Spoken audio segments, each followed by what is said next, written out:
Good morning, New York. Good morning.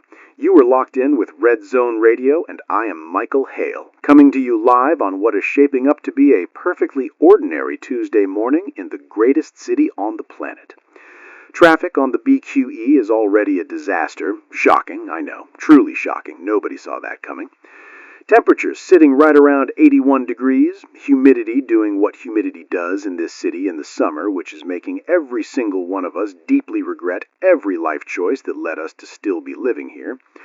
Jenny is here with me as always. Jenny, how are we doing this fine Tuesday? Michael, I had to wait 12 minutes for a coffee this morning. 12 minutes!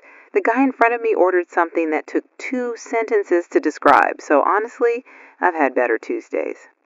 12 minutes. That is a genuine tragedy. A genuine, certified New York City tragedy. We should do a segment on that. The slow collapse of the morning coffee experience in Manhattan. Actually, you know what? Speaking of things collapsing slowly, we've got a text coming in here on the listener line. Let me grab this. Okay, this one's from, it just says Upper West Side listener. And they write, "Hey, Red Zone, went to my Trader Joe's in Midtown this morning. Half the produce section was completely bare, like not even a banana. Shelves just empty. Anyone else seeing this?" And that is... okay, that's mildly interesting. Jenny, you want to weigh in on the case of the missing bananas? I mean, it's probably a delivery thing, right? It's early. Stores get their shipments overnight. Sometimes trucks run late. I've seen that before. I wouldn't read too much into that. Yeah, no, I think you're right. Delivery delay. Tuesday morning. These things happen. The city runs on 1,000 moving parts, and sometimes one of those parts is a truck driver who decided to take the long way. Not news.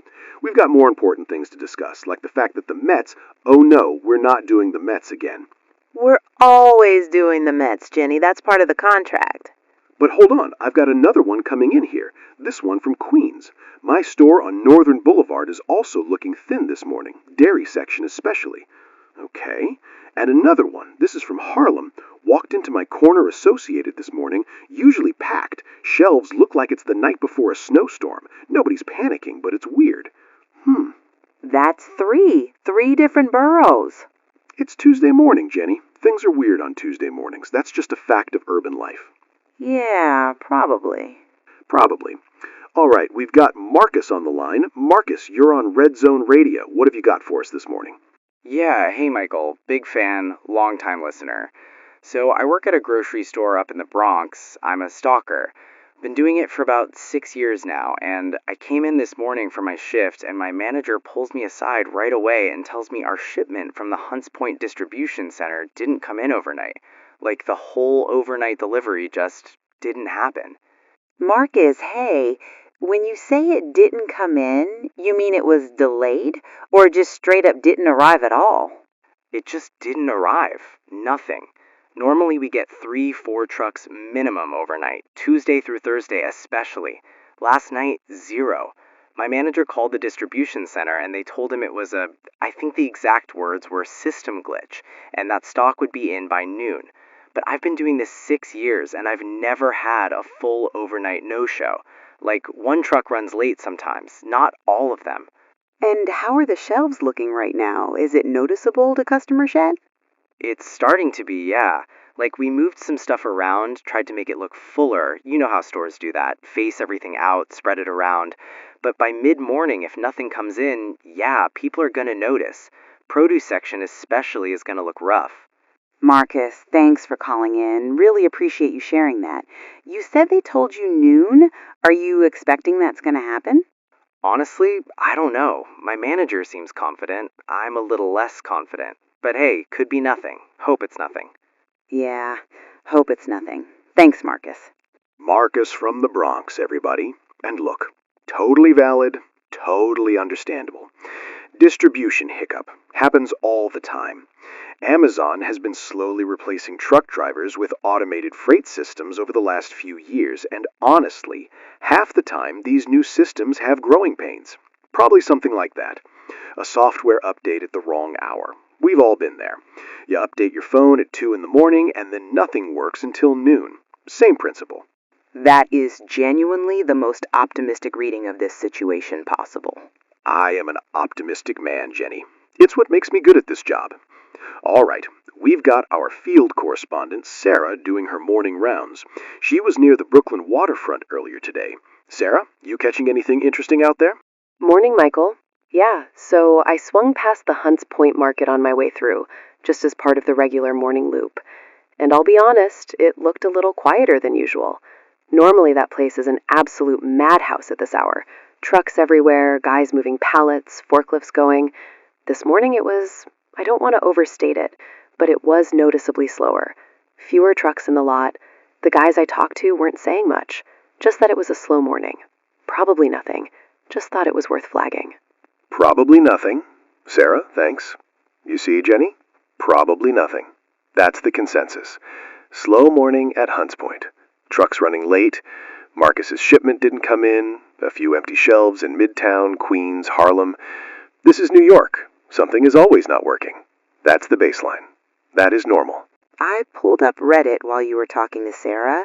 There's a thread on RNYC. It's called "Anyone Else Notice Grocery Stores Are Weirdly Empty This Morning?" It went up about 30 minutes ago. It's already got over 200 upvotes.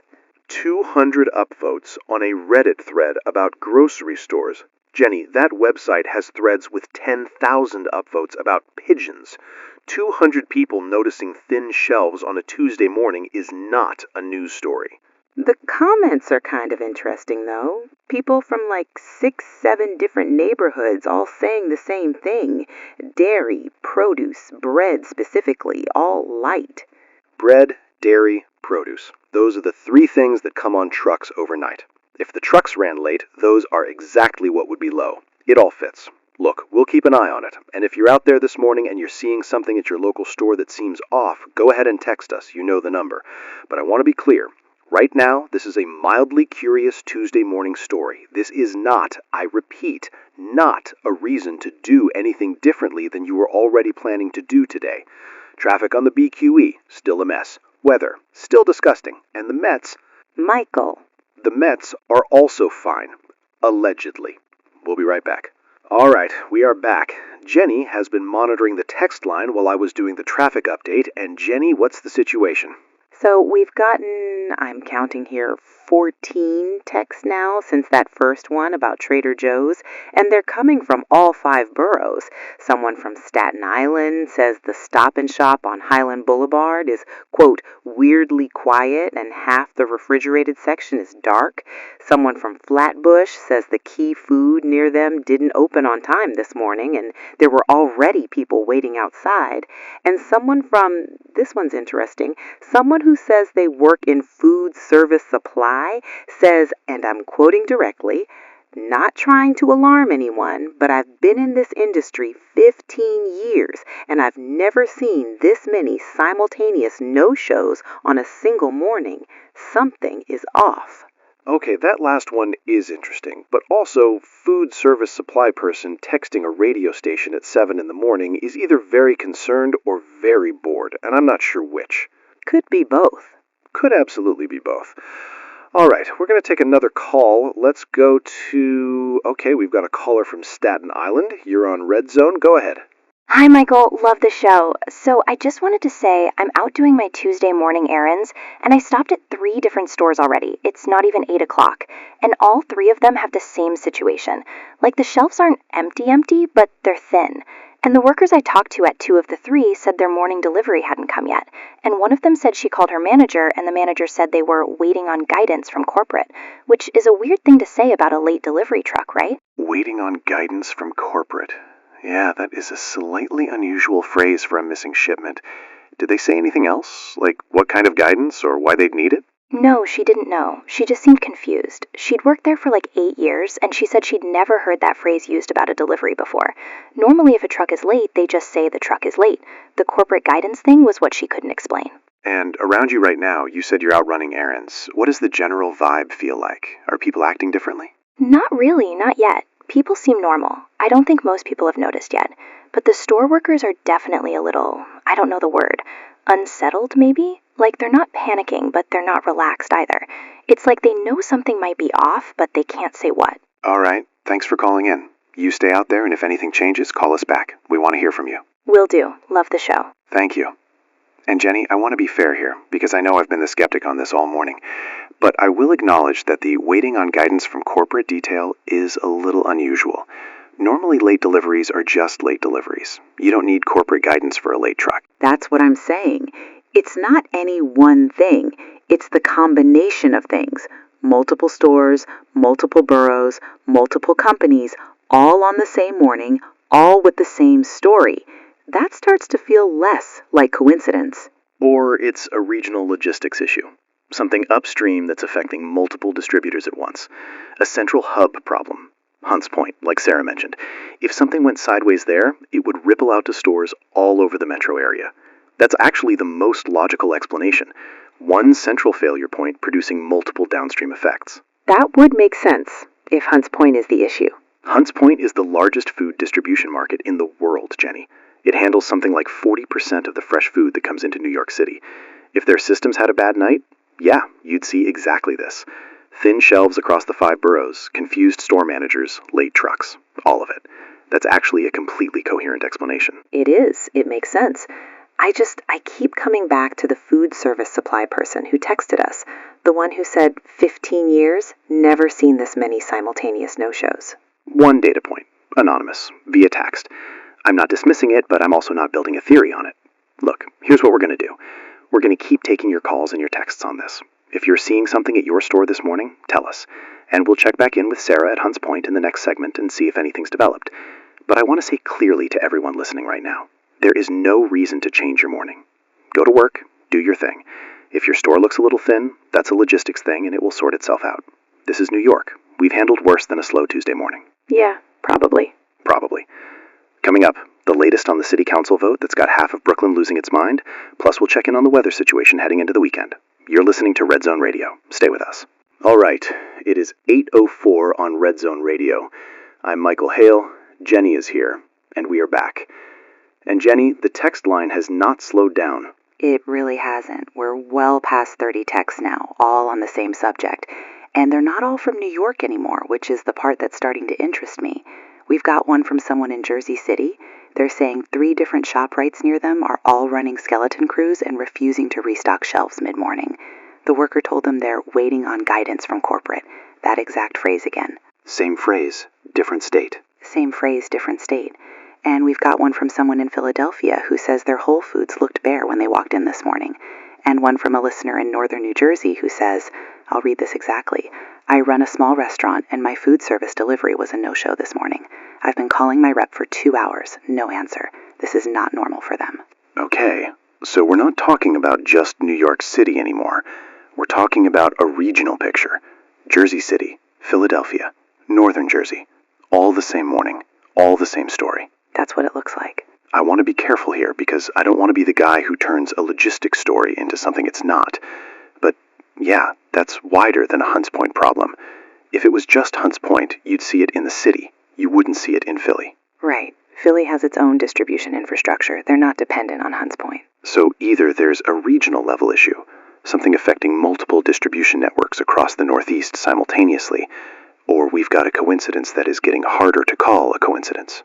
I tried calling a contact at one of the major supermarket chain PR offices while you were in the break. No answer. I sent an email. You sent an email to a corporate PR department at 8 in the morning about late deliveries. I know how that sounds. It sounds like a person who's taking this seriously. Which, okay, fair enough. Let's take a call. We've got Dave on the line. Dave, you're on Red Zone Radio. Yeah, hey, thanks for taking my call. So, I'm a truck driver, long haul. Been doing it about 12 years. And I'm currently parked at a rest stop on I-95, just south of Philadelphia. And I've been sitting here for 2 hours. Dave, why are you stopped? What happened? Dispatch called me about 2 in the morning and told me to hold. Just hold. Stop where I am. No reason given. I've got a full load of perishable produce in the back. Strawberries, blueberries, some leafy greens. And I'm sitting in a rest stop in July. And I've called dispatch back 3 times now and gotten the same answer each time. Hold position. Wait for further instruction. No timeline. Nothing. Dave, in 12 years of doing this, has that ever happened to you before? A hold with no explanation and no timeline? Once. About 7 years ago, there was a bridge closure on my route, and dispatch held everyone on that corridor for about 40 minutes while they worked out a reroute. That's it. One time, 40 minutes, and they told me exactly why. This is 2 hours, no reason, no update. That's never happened. And are you alone in this rest stop? Are other drivers having the same experience? That's what's weird about this. I started talking to the other guys here about an hour ago. There are maybe 6, 7 other trucks in this rest stop right now. All of us held by dispatch at different points through the night. Different companies, different loads. One guy is hauling frozen goods from a distribution center in Maryland. Another guy has a load of packaged meats. Different companies, different dispatch systems. All held, all the same window, between midnight and 4 in the morning. All told the same thing. Hold. No reason. So it's not your company's dispatch system specifically. Multiple companies, multiple drivers, all being held at the same time. That's what it looks like from where I'm sitting, yeah. And listen, I'm not trying to start anything. I'm just a guy with a truck full of strawberries who'd really like to know when he can start driving again. But it is strange. All of us got the hold order in the same 4-hour window. Different companies. That's not normal. Dave, keep your phone on, seriously.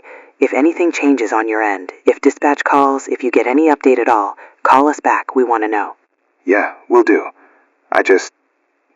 Keep people posted. Because those of us out here don't know what's going on either. We will. Thanks, Dave. Dave, somewhere on I-95 with a truck full of strawberries turning into jam. Jenny. Different companies. That's the part that gets me. If it was one company's dispatch system glitching, you'd have drivers from that company affected. When it's multiple companies, multiple dispatch systems, all issuing the same order in the same time window, that starts to suggest something upstream, something that all of them are connected to. The National Freight Coordination System. Right. Which is, that's a significant infrastructure layer. That's not just one company's software. And if that went down, or went into some kind of lockdown, all of these companies' dispatch systems would be affected simultaneously, because they all run through it. That would explain everything we're hearing. Nationwide, multiple companies, same time window. If the central coordination layer went offline at 3 in the morning, every truck on a route that required active dispatch coordination would stop. That's a lot of trucks. That is a lot of trucks. Okay, let's not get ahead of ourselves. That's a theory. We don't have confirmation of that. What we have is a lot of drivers being held, a lot of empty shelves, and a lot of confused store managers. We don't have a cause yet. I want to be responsible here. I don't want to go on air and say the national freight system is down based on a theory. Agreed, but I think we need to keep people updated on what we're hearing. The volume of reports we're getting, this is not a couple of texts. This is consistent, widespread, cross-state. People deserve to know we're seeing this pattern even if we can't explain it yet. Absolutely. We'll tell people what we know, what we're hearing, and what we don't know yet. That's the job. All right, we have another text here that I want to read. This one just came in. It says, "My sister works at a Walmart distribution center in Pennsylvania. She said they got a shutdown order at 4 a.m. and everyone was sent home. She doesn't know why." That's a Walmart distribution center. Shutdown order, 4 a.m. 4 a.m. is the same window Dave mentioned. It is the same window. I know. I see that. I'm not trying to be alarmist. These data points are aligning in a way that I can't explain away anymore. I know. Me neither. Let's go back to Sarah at Hunts Point. Sarah, you still out there? What are you seeing? Michael, yeah, I'm still here, and it's changed. When I was here an hour ago, it was slow. Now, it's completely still. I'm not seeing a single truck moving in or out of this facility. The parking lots that are usually full of staged trucks, they're empty. There are security personnel on site, but when I approached to ask questions, I was told to stay back, that there was no information available at this time, I've been doing the morning rounds at Hunts Point for 3 years, and I have never been told to stay back. Never. Sarah, completely still. No trucks in, no trucks out. And security personnel telling you there's no information available. That's correct. And I want to add, there are a handful of other reporters here now. I'm not the only one who came out. A crew from a local TV station just pulled up. So other people are noticing this too. Other press is on site. Okay. Sarah, stay there. Keep us posted. This is real. Whatever this is real. Yeah. Okay. I want to take one more call before the break, and then I want to address our listeners directly about what we're seeing. We've got a caller. Go ahead, you're on Red Zone Radio. I'm a food blogger. I've been a listener for years. I track social media pretty obsessively as part of my job, and I want to tell you, this is not just the Northeast.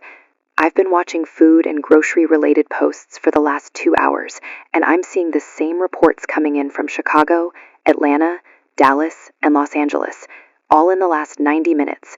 Empty shelves, missing deliveries, confused store workers. It's coast to coast, and it's all happening at the same time. Coast to coast. You're saying this isn't regional. You're saying this is nationwide.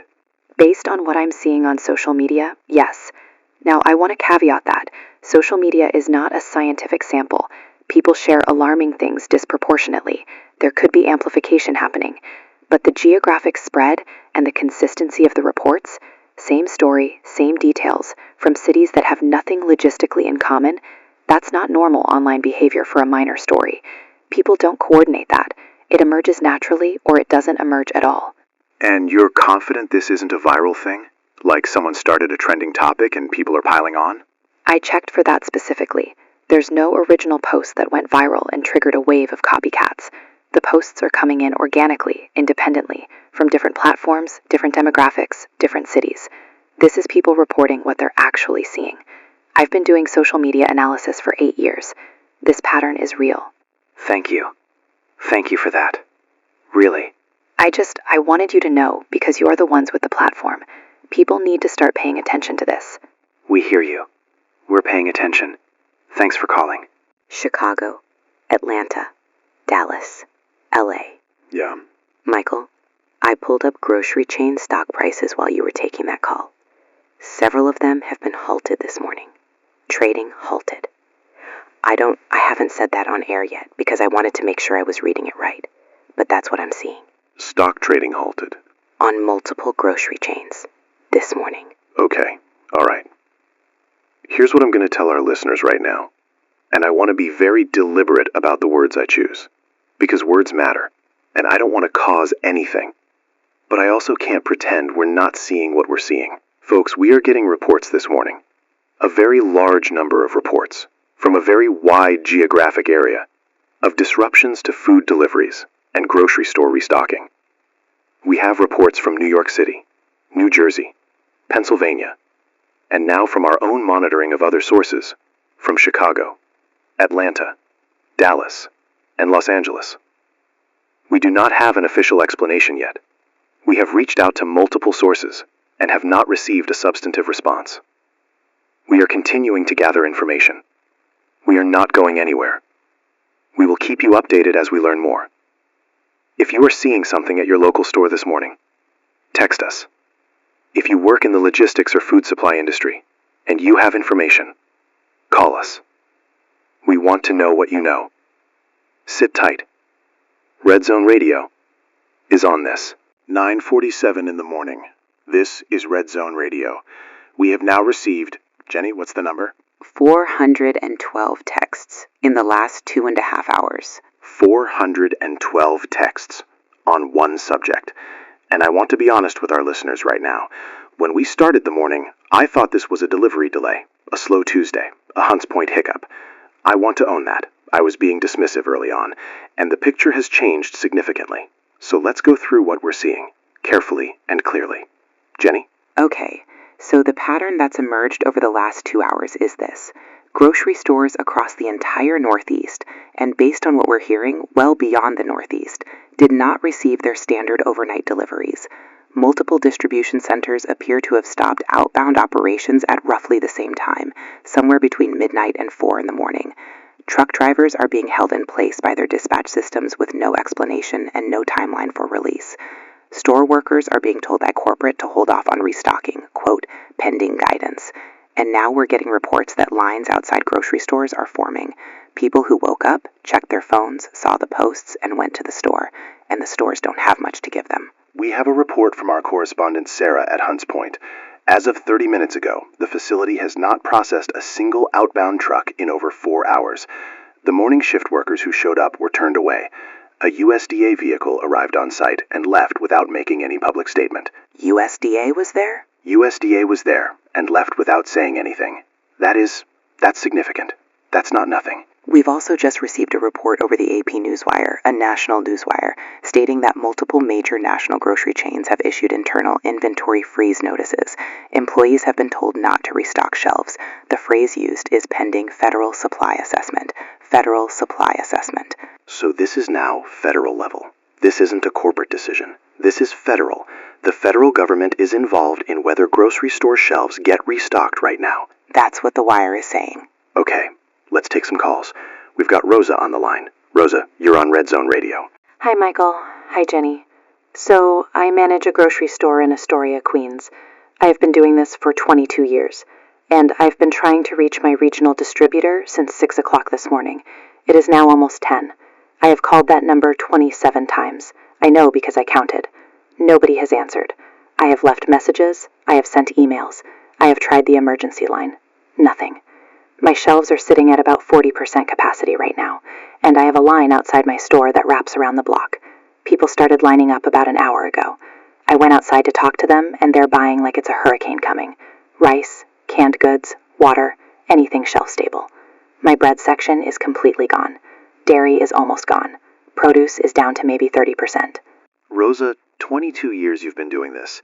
Have you ever had a morning like this one? Never. I want to be very clear about that. Never. I've had trucks run late, I've had distributor issues, I've had the occasional no-show. But I've never had total silence from every contact I have simultaneously. I can't reach anyone. Not my distributor, not my regional manager, not the emergency corporate line. Nobody is picking up. And I've got real people outside my store who are scared. And I don't know what to tell them because I don't know anything. What are people saying to you? The customers. What are they asking? They're asking when the trucks are coming. They're asking if I know what's happening. One woman came in about 40 minutes ago. She had a baby on her hip, and she was asking specifically about formula.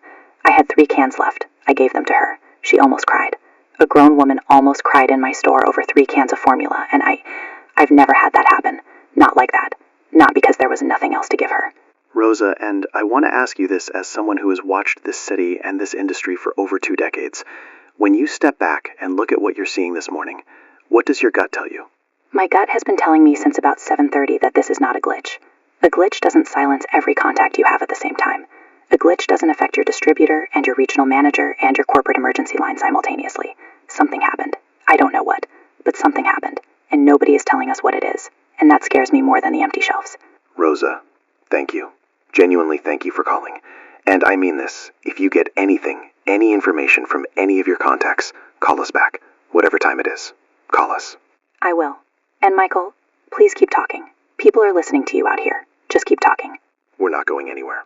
She's been trying to reach her distributor for 4 hours. I know. 27 calls.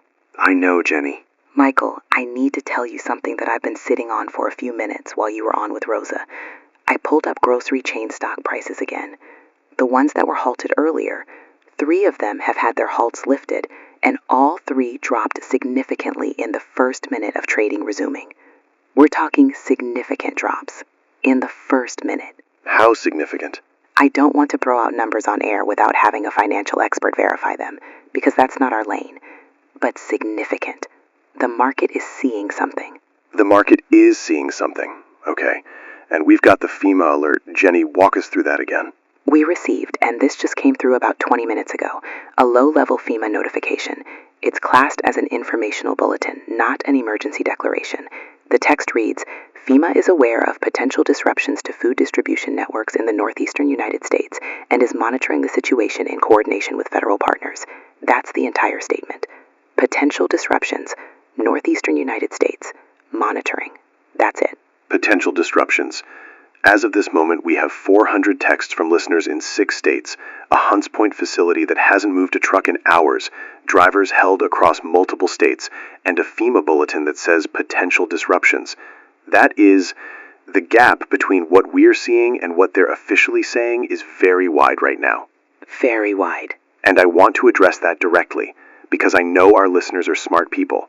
When official statements are vague to the point of meaninglessness, while the thing they're describing is clearly not vague, that tells you something. I'm not going to tell you what to conclude from that, but I'm also not going to pretend the gap isn't there. We've got a call coming in. Let me grab this one. Go ahead. You're on Red Zone Radio. Yeah, hey, so I work in logistics technology. I'm not going to give my name or my company because I'm not authorized to speak publicly about this. But I've been listening since this morning, and I think I can give you a piece of information that might help people understand what they're looking at. We're listening. The National Freight Tracking and Coordination System, the one that virtually all major food distributors use to coordinate their truck routes, their dispatch orders, their delivery scheduling, it went into what's called a read-only lockdown mode at approximately 3:30 this morning. What that means in practical terms is that the system can still be read, but it cannot issue new dispatch orders. It cannot assign routes. It cannot authorize new truck movements. So any truck that was already en route at 3:30 kept moving, but any truck that wasn't yet dispatched at 3:30 couldn't be dispatched because the system that would authorize that dispatch couldn't do it. So the trucks aren't being held by human decision. They're being held because the system that tells them where to go can't tell them where to go. That's correct. The human dispatchers are there, the trucks are there, the drivers are there, the food is there, but the coordination layer, the system that connects all of those things and makes them function as a network, that layer is offline, and nothing moves without it. Not at scale, not with the level of coordination that modern food distribution requires. How does a system like that go into lockdown mode? Is that a security measure? Does it happen automatically? It can be triggered automatically by certain anomaly detection protocols. It can also be triggered externally. I can't tell you which of those happened here. I genuinely don't know. What I can tell you is that the lockdown is real. It's been in effect since approximately 3:30, and until it's lifted or bypassed, the distribution picture you're seeing this morning is going to continue. Is there a timeline? Is anyone working on lifting it? I don't have visibility into that from where I sit. I wanted people to understand why this is happening, because trucks are late is not the explanation. The trucks aren't late. The trucks are sitting next to full warehouses with drivers in them, waiting for a system to tell them to move, and the system can't tell them anything right now. Thank you. I mean that. Thank you for calling. People should know. The trucks are sitting next to the food. The food is there. The drivers are there. The warehouses are there. The system that connects them is not. Right. That reframes this significantly. This isn't a shortage of food. This is a shortage of coordination. Those are very different problems. They produce the same outcome on the store shelf, though. They do. For right now, yes, they produce the same outcome. But a coordination failure can theoretically be fixed faster than an actual food shortage. If that system comes back online, if that lockdown gets lifted. Then the trucks move and things start flowing again. Right. So I want to hold on to that because I think it's important. Whatever is happening, and we still don't know why this lockdown happened or who triggered it, the food exists. The capacity to move it exists. What is broken right now is the mechanism that organizes the movement. And that's terrible, and that's real, and the empty shelves are real. But it is not the same as the food not existing. That's worth saying clearly. Yes. We're going to take a short break. When we come back, the USDA has issued a new statement. We've got it in hand. We'll read it to you in full. You're listening to Red Zone Radio. Stay with us. We're back. The USDA has issued a statement. I'm going to read it to you in its entirety because it is short. Quote, "We are aware of logistical disruptions affecting several distribution networks and are working with federal and industry partners to assess the situation." End quote. That is the entire statement. 29 words. Logistical disruptions. Assessing the situation. No cause, no timeline, no guidance for the public. That's what the federal agency responsible for the nation's food supply has to say to the American people right now. 29 words. I'm not editorializing. I'm just noting the length. We heard from Rosa in Astoria, who's been trying to reach her distributor since 6 a.m. We heard from Dave on I-95, who's been sitting with a truck full of strawberries for hours. We heard from someone in logistics technology who told us the National Coordination System is in lockdown. We have 400 texts from people in at least 8 states, and the USDA has 29 words.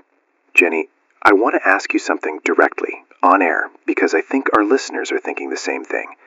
You've been in this chair for 6 years. I've been doing this for 17. In your experience, when official statements get shorter as a situation gets bigger, what does that usually mean? It usually means they're still figuring out what to say, or they know something they're not ready to say publicly. Either way, it means the situation is bigger than the statement. That's my read too. We'll keep watching it. And Rosa, if you're still listening, we haven't forgotten about you. We haven't forgotten about any of you out there. This broadcast is not going anywhere. Let's take one more call before we go into the next segment. Go ahead, you're on Red Zone. Hi, I just want to say, I was out this morning. I went to the Stop and Shop and the Associated and the Key Food, all within about a mile radius of where I live, in Jackson Heights. All 3 are running on what they have. No fresh deliveries. The workers I talked to at all 3 said the same thing.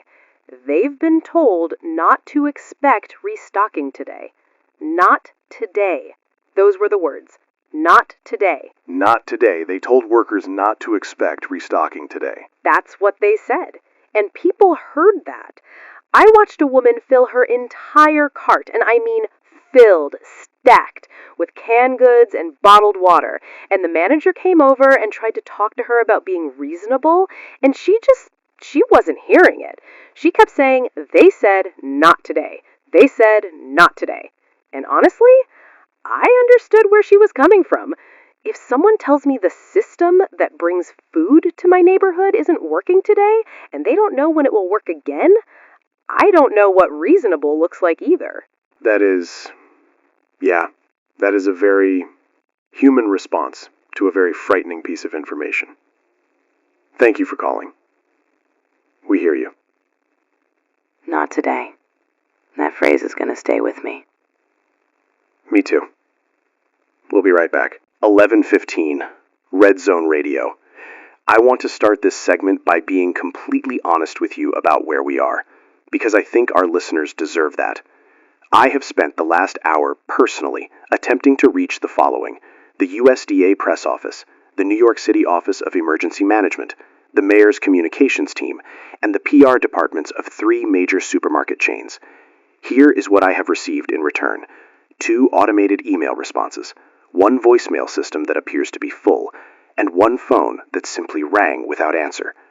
That is the institutional response at this hour to the situation we are all watching unfold. I want you to know that. I want you to know that we are trying, and I want you to know that so far, no one with official authority has picked up the phone. While Michael was making those calls, I've been going through the text line, and I want to share something we received about 40 minutes ago that I think is important. A listener who identifies themselves as working in logistics technology, possibly the same person who called us, possibly a different one, sent a more detailed explanation of what happened. They're saying the National Freight Coordination System didn't just go into lockdown. They're saying the system went into what they describe as read-only mode, and simultaneously, the backup redundancy system also failed, which means the primary system is down, and the backup that would normally take over if the primary failed, that's also not operational. Both systems, primary and backup, at the same time. At the same time. That's not a glitch. When a primary system fails and a backup fails simultaneously, that's not an accident. Systems are specifically designed so that doesn't happen accidentally. The whole point of a backup is that it's independent enough to survive what took down the primary. That's what this person is suggesting, without saying it directly. Without saying it directly.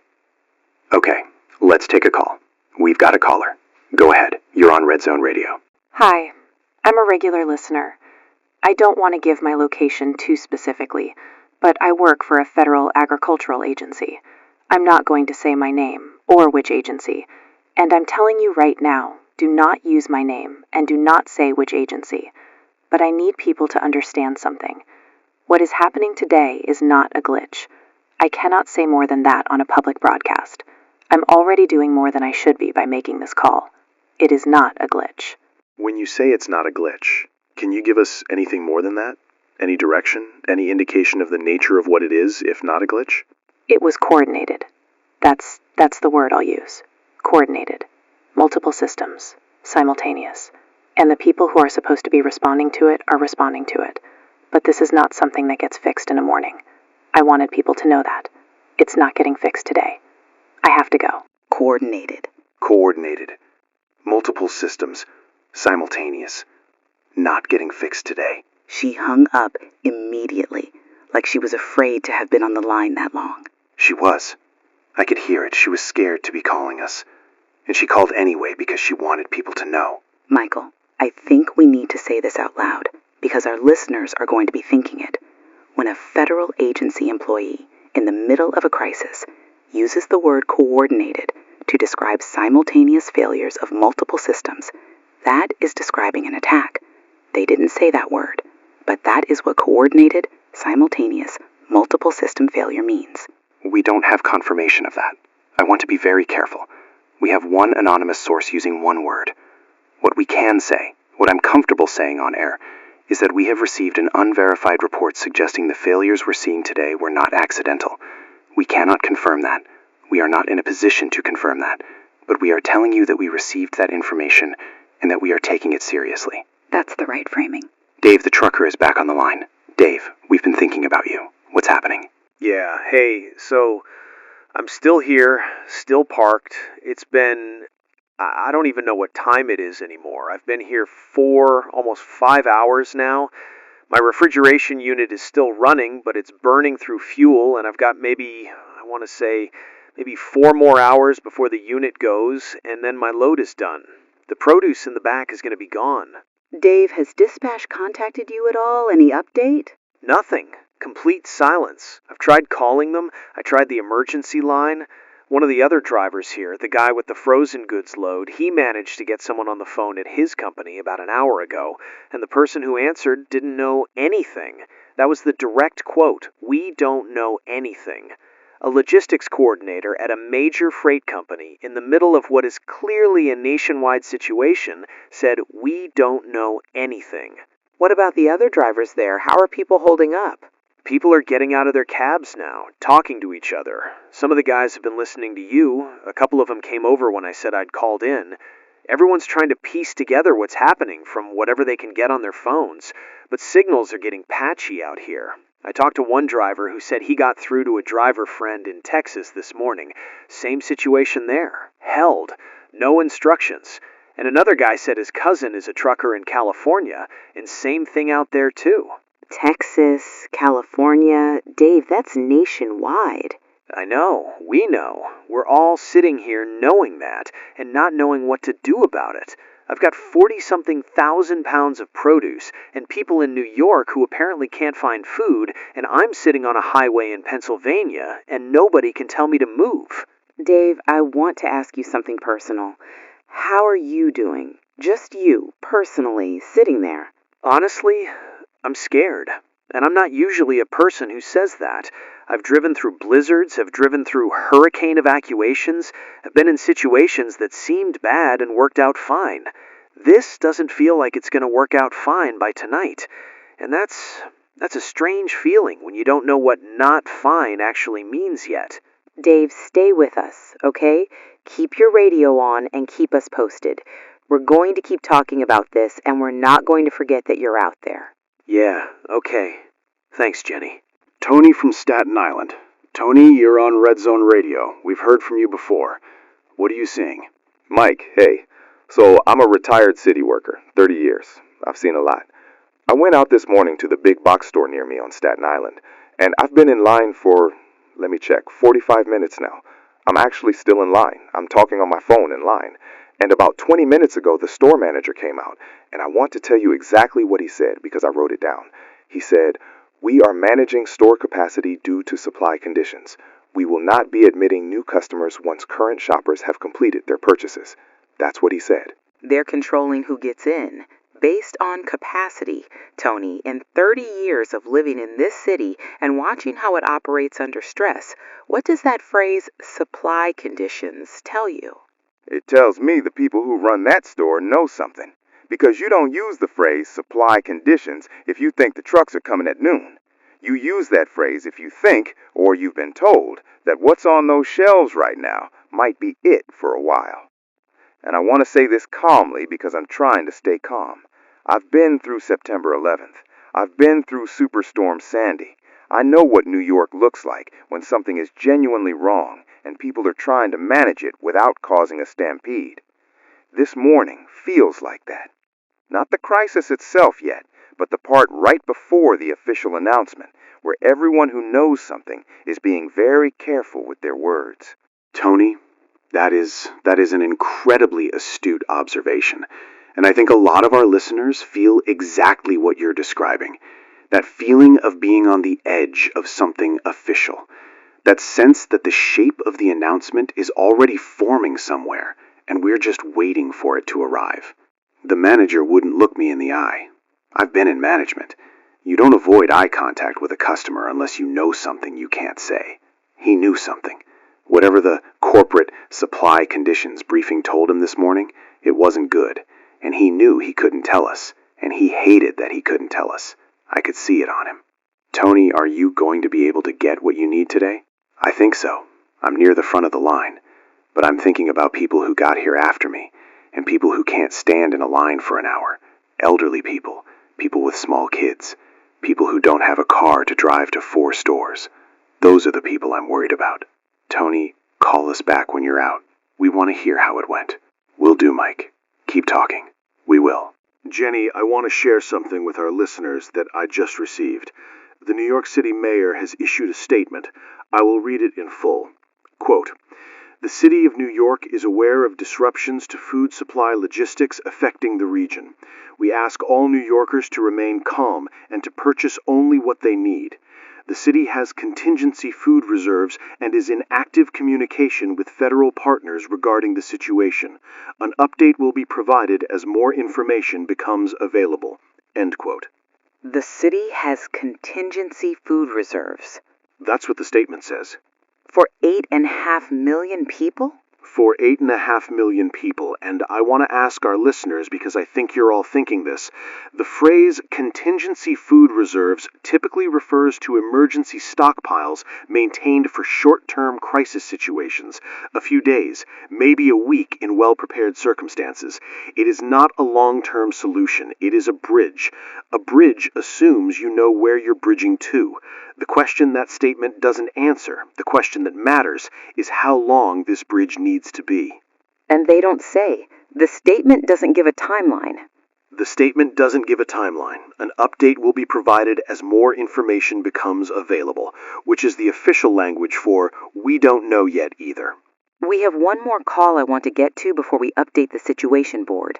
Go ahead, you're on Red Zone Radio. I work in supply chain management.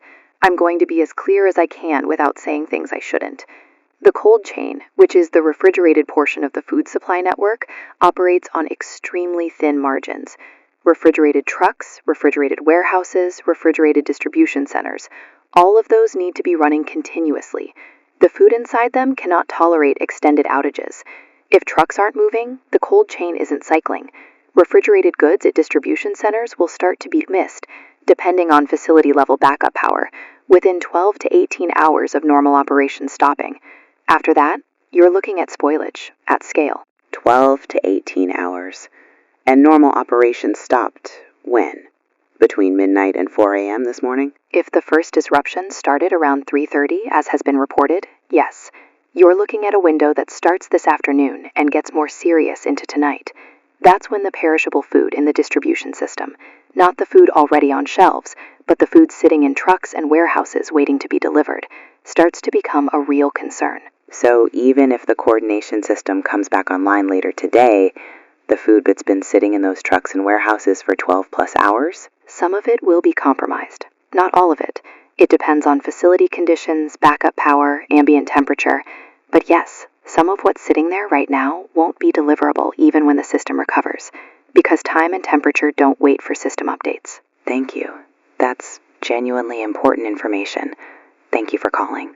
To everyone listening, we have now spoken to drivers, store managers, logistics professionals, a federal agency employee, and hundreds of texters from across the country.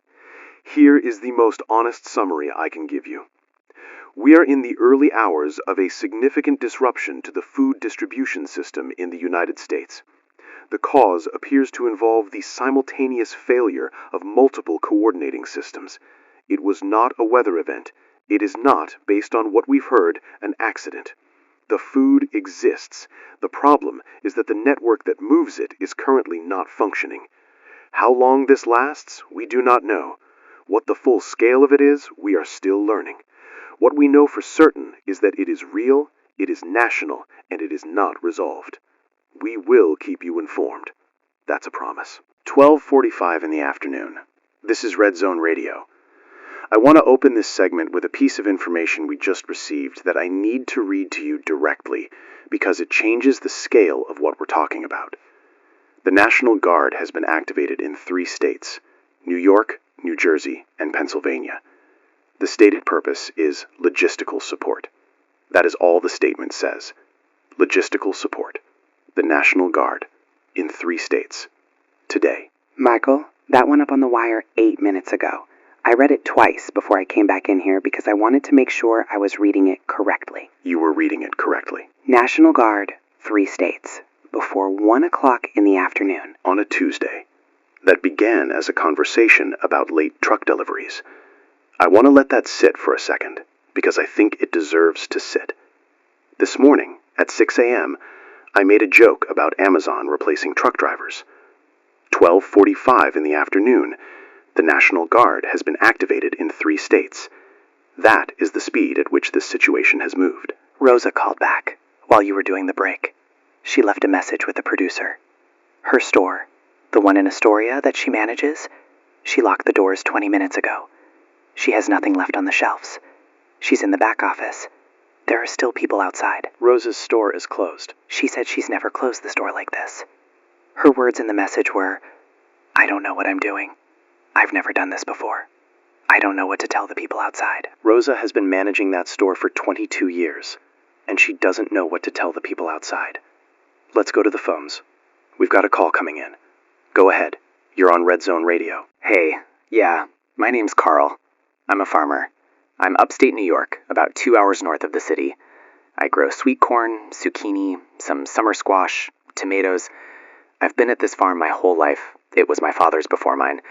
And I've got right now, sitting in my loading area, ready to go, approximately 12,000 pounds of sweet corn and zucchini that was supposed to ship last night and this morning. The trucks that were supposed to collect this load never came. I've been calling every contact I have in the distribution chain since yesterday afternoon when I started getting a bad feeling. Nobody has answered. And I want people in the city to understand something. The food is here. It is sitting on my loading dock in crates. It is ready. I have the capacity to keep it refrigerated for another 24 hours, maybe 36, before the quality starts to degrade in a way that makes it unsellable.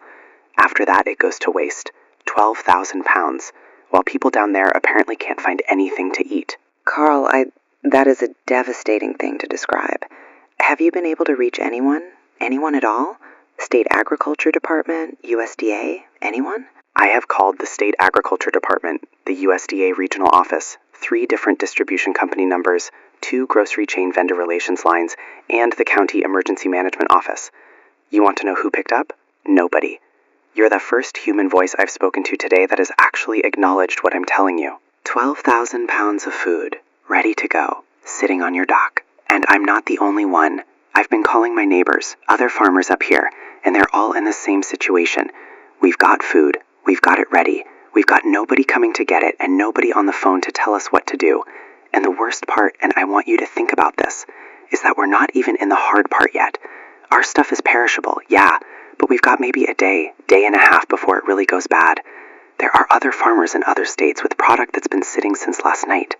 They're already past their window. Carl, I want to ask you, as someone who has farmed that land your whole life, who grew up in that system, what does a day like today look like from where you're standing? What does it mean? It means, and I want to say this carefully because I'm not a dramatic person and I don't want to sound dramatic. It means that the system that connects what I grow to the people who need it is broken. And that system, when it works, is invisible. Nobody thinks about it. It just works.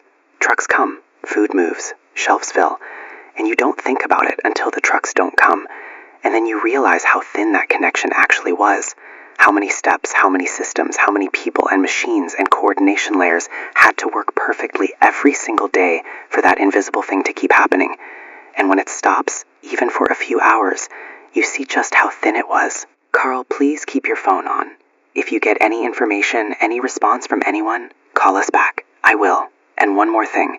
If anyone listening has any contacts in state or federal agriculture, any official, any emergency coordinator, tell them there are farmers up and down the eastern seaboard right now with food ready to move, and nobody telling them where to send it. We're not helpless. We just need someone to coordinate. That's all. Someone to coordinate. We hear you, Carl. We will say that as clearly as we can. Someone to coordinate. The food exists. The farmers are there. The trucks, some of them, the ones that were already dispatched before 3:30, are operational. What is missing is the coordination layer. And the coordination layer is down. And every hour it stays down, more of what Carl is describing, food that's ready to move, starts to move past the point where it can move. Right.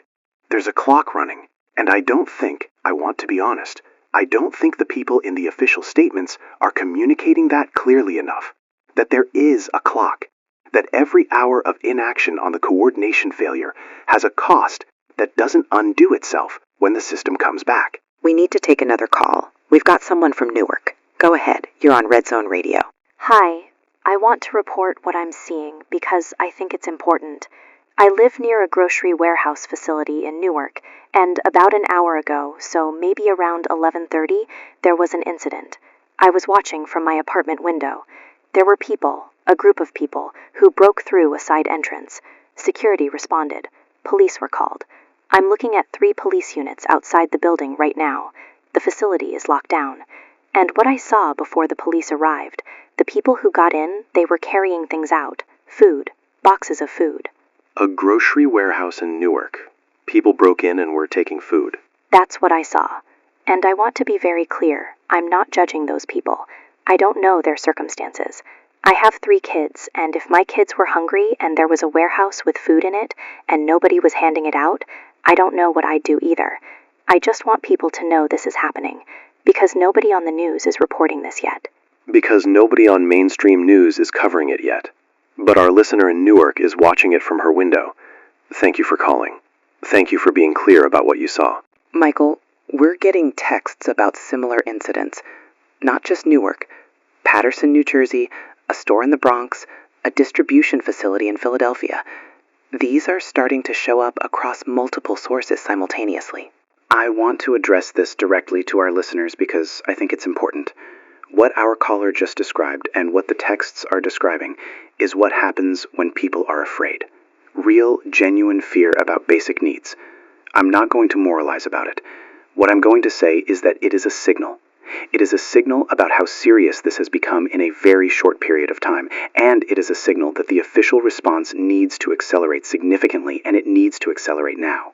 The governor is calling a press conference. We just got that. Live in, she checks, about 20 minutes.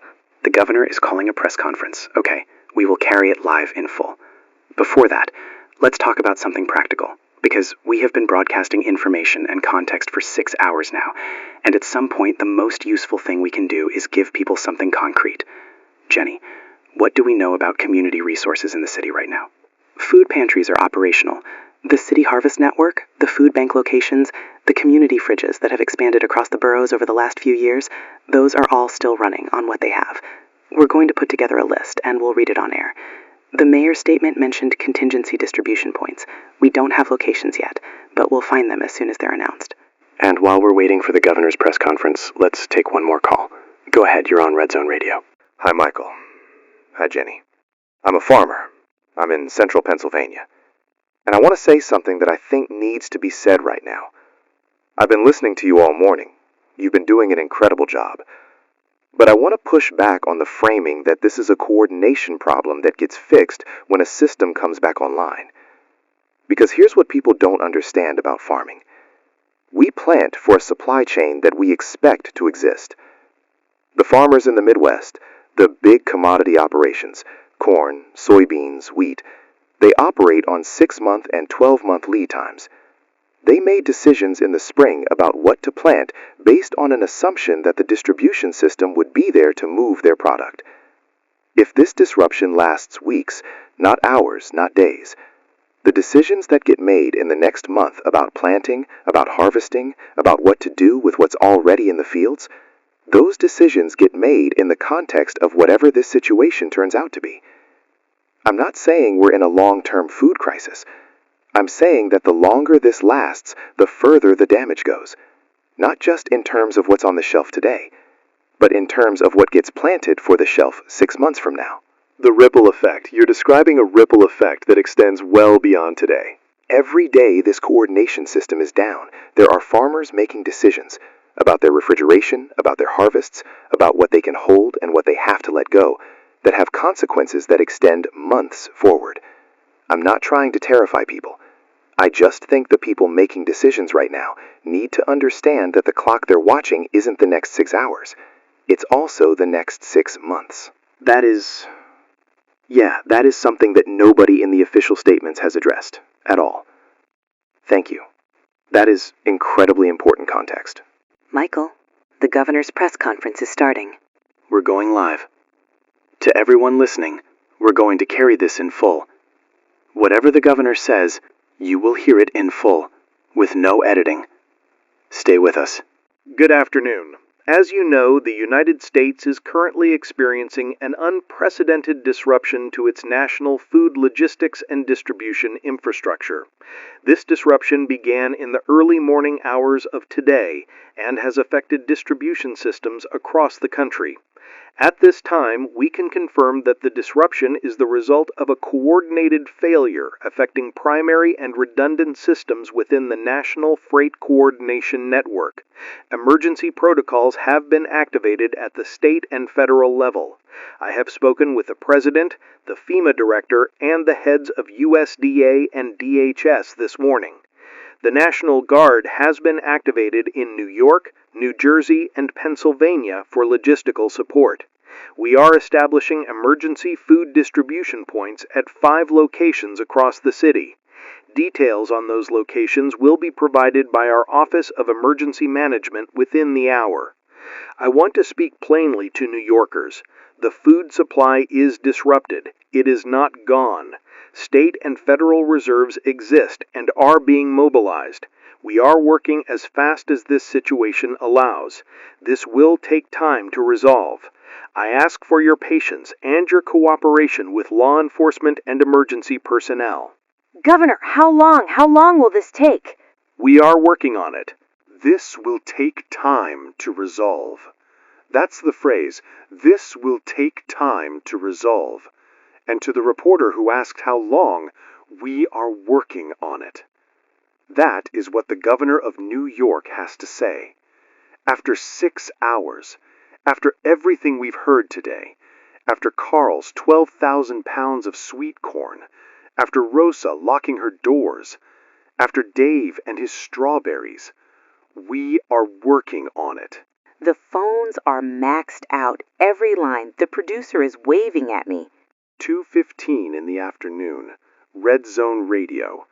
We have been on air now for just over 8 hours, and I want to open this segment by telling you what our helicopter correspondent just filed from above the city, because it stopped me cold when I read it. Marcus, you're patched in. Go ahead. Michael, I'm currently about 1,200 feet above the I-95 corridor, and I want to describe what I'm seeing, because I don't think words are going to fully do it justice, but I'm going to try. The highway below me, in both directions, for as far as I can see north and south, is not moving. And I don't mean it's in traffic. I mean it looks like a photograph. It looks like someone took a picture of a highway and then forgot to animate it. There are freight trucks, 18-wheelers. Some of them pulled to the shoulder. Some of them just stopped in the travel lanes. Not because of an accident. There's no accident. They just stopped. And there are cars weaving between them, civilian cars trying to get through, but the trucks aren't moving. I've been up here for 40 minutes, and I have not seen a single freight truck move. I-78 looks the same way from what I can tell heading west. I-80, same picture. It's like the freight layer of the highway system just froze, and the civilian layer is still trying to operate underneath it. It is, I want to choose this word carefully, It is eerie. It is one of the eeriest things I have ever seen from up here, and I've been doing this job for 11 years. Frozen. The word he used was frozen. Marcus, thank you. Stay up as long as you can and keep filing. Yeah, hi. My name, you can call me James. I'm not going to say my specific unit, but I'm National Guard. I'm in Indianapolis, Indiana, and I'm calling because I think people need to understand what's happening at the ground level with our response right now, and I think the official statements aren't capturing it. I'm off duty right now. I've been on since 5 this morning, and I'm going to be back on in 4 hours, so I've got a window to call. James, what are you seeing on the ground that the official statements aren't telling people? So we were deployed this morning to one of the major distribution centers on the east side of Indianapolis. Large facility, normally handles distribution for about 200 stores across Indiana and parts of Ohio and Kentucky.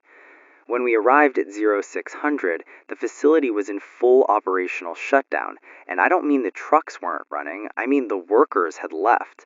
The overnight shift that was supposed to be managing inventory and preparing outbound loads, they left sometime after the disruption started. Some of them apparently tried to reach supervisors and couldn't. Some of them got scared and went home to their families, I understand that completely.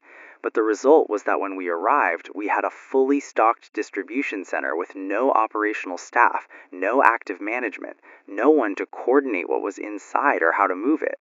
So it wasn't just the coordination software that was the problem. It was also that the human workforce that manages these facilities went home? When people are scared and they can't reach their supervisors and the system they use to do their job isn't working, some of them go home. That's human nature, and I'm not criticizing them. But what it means is that even when the coordination system does come back online, you don't just flip a switch and have a functioning distribution center. You need the staff back. You need to account for whatever happened to the inventory while the facility was unmanaged. You need to run checks on refrigeration temperatures, on load integrity, on safety protocols. None of that happens instantly. None of that happens in an hour. Our job this morning was essentially to secure the facility, get a head count of what's inside, and wait for civilian operations personnel to arrive to begin assessing the situation. We are not trained to run a food distribution center. We're trained to secure one. That's a crucial distinction. It is, and I think the official messaging, the National Guard has been activated, support is being deployed. That's accurate, but it implies a level of immediate capability that isn't quite there yet.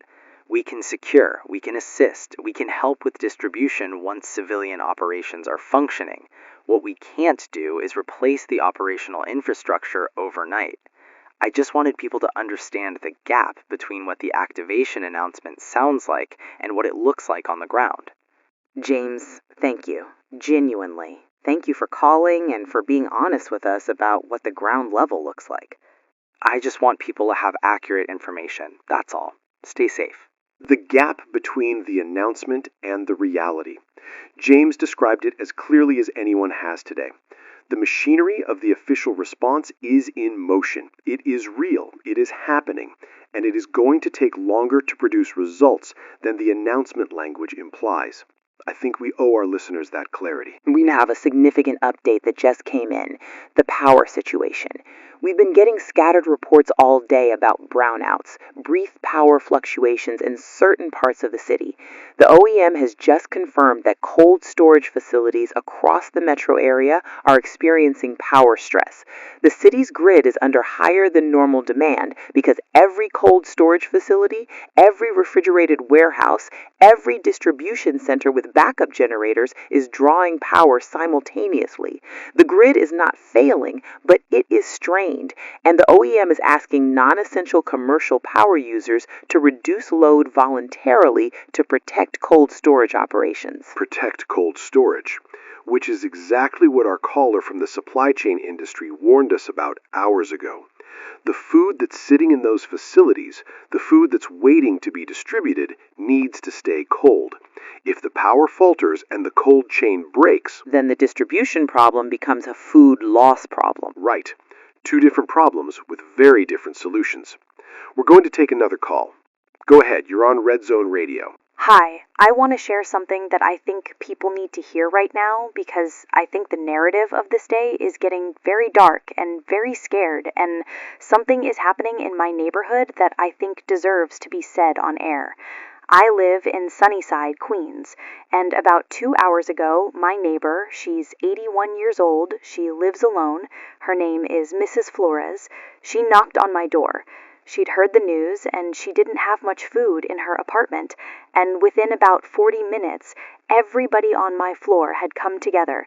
I had pasta, the couple across the hall had canned goods and rice, the guy at the end of the hall had vegetables from his own balcony garden. We made a meal, a real meal for 8 people, in the middle of all of this.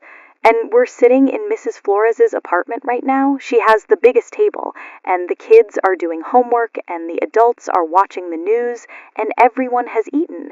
And I wanted to call and say that this is also happening. People are being kind. People are helping each other. This is also part of the story of today. Thank you. I mean that from the bottom of my heart. Thank you for calling and telling us that. Because you're right, that is part of the story. That is actually the most important part of the story. Mrs. Flores, in Sunnyside, 8 people around a table on the hardest Tuesday New York has had in a long time. That is this city. That is this city at its core. If you're listening and you haven't checked on your neighbors today, please do that. Please knock on the door of the person who lives alone in your building. Please text the elderly relative who lives nearby. What just happened in Sunnyside, that is available to all of us right now. That does not require a government program or a distribution center. That requires a knock on a door. A knock on a door. That's it. That's all it takes. We have an update on Dave. Tell me. The producer took a call about 20 minutes ago. We couldn't get Dave back on air directly, but a message was relayed.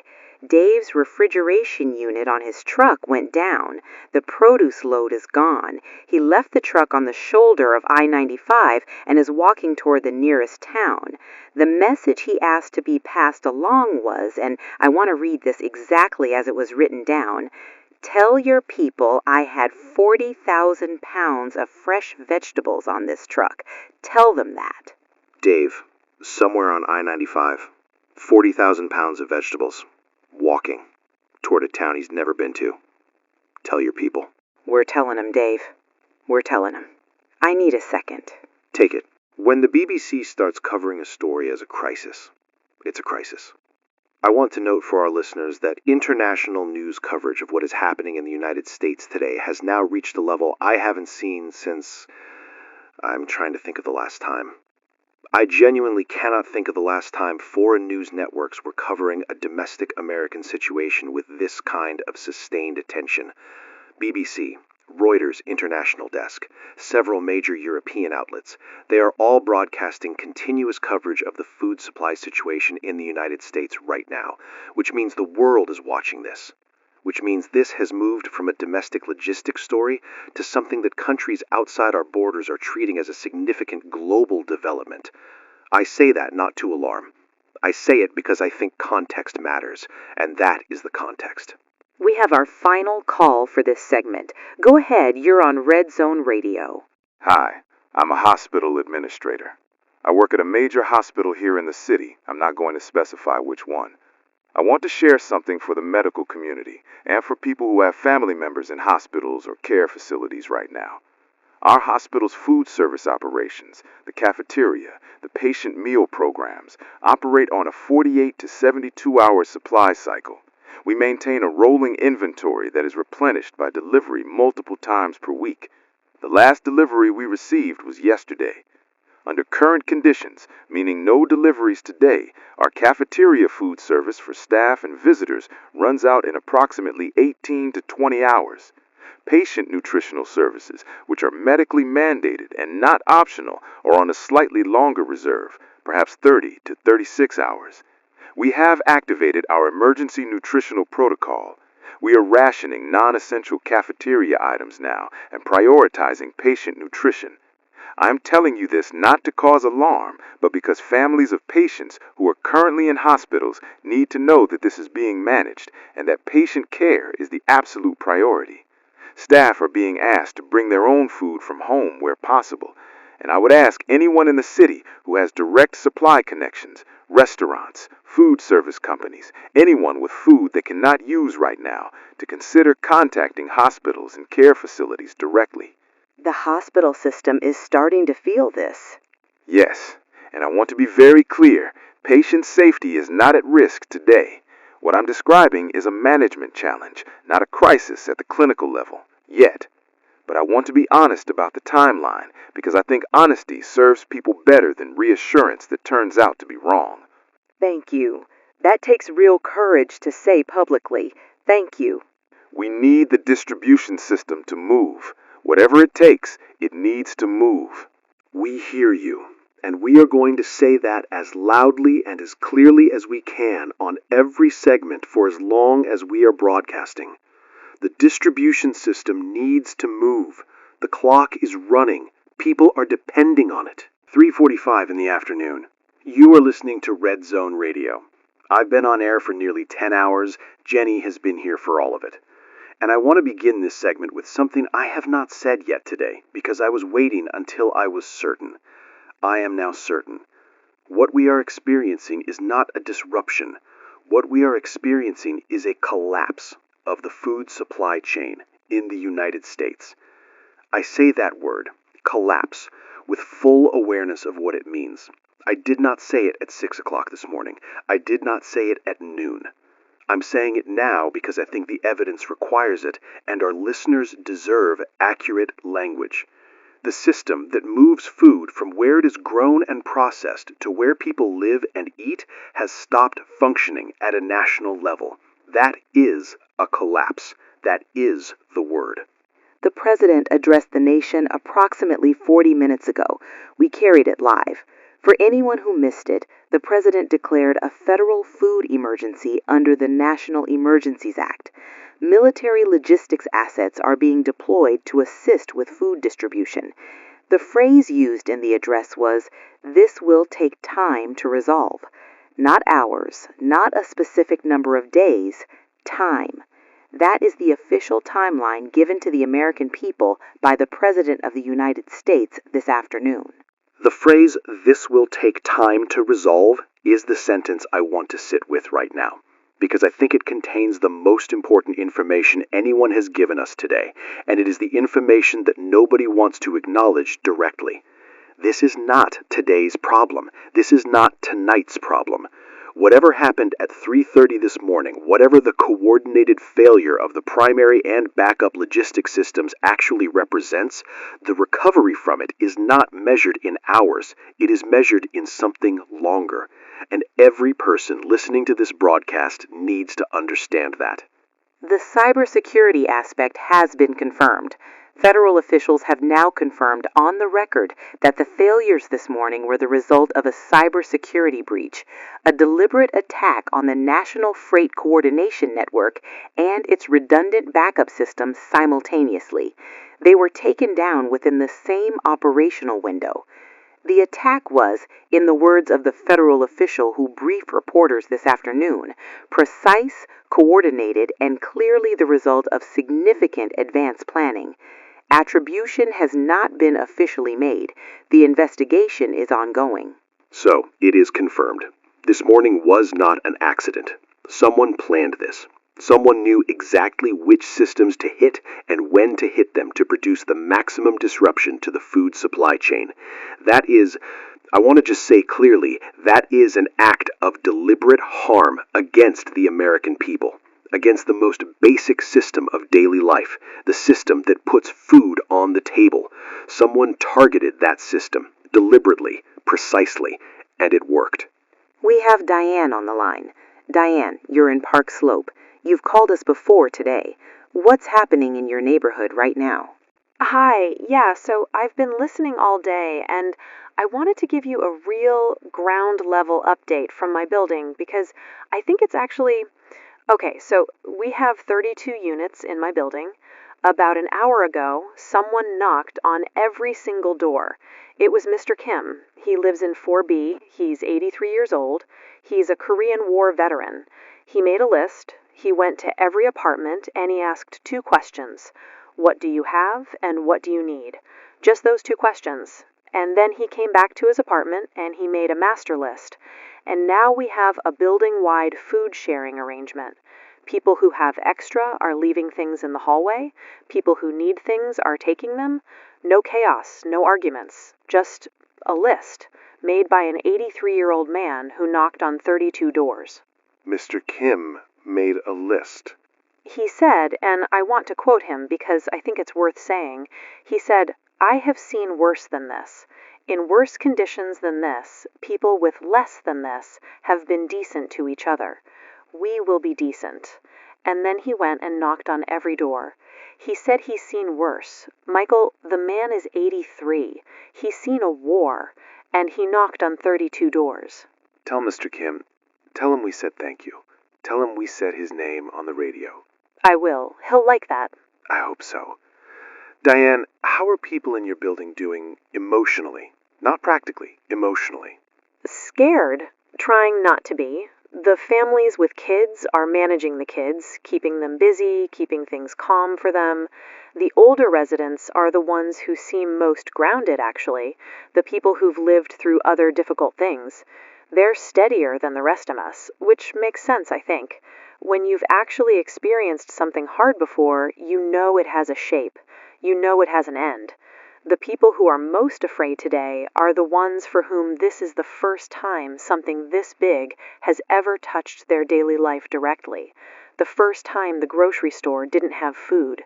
The first time the system failed visibly. For them, they don't have a frame for it. They don't know what the other side of this looks like. That's one of the most insightful things anyone has said on this broadcast today. The people who've been through hard things before know hard things end. Thank you, Diane. Keep talking, okay? People need to hear your voices. We will. That is a promise. We need to talk about the military convoys, because there's a gap between what was announced and what's actually happening on the ground right now, and people need to understand it. The president announced military logistics deployment. That is real. The convoys exist. They are assembled.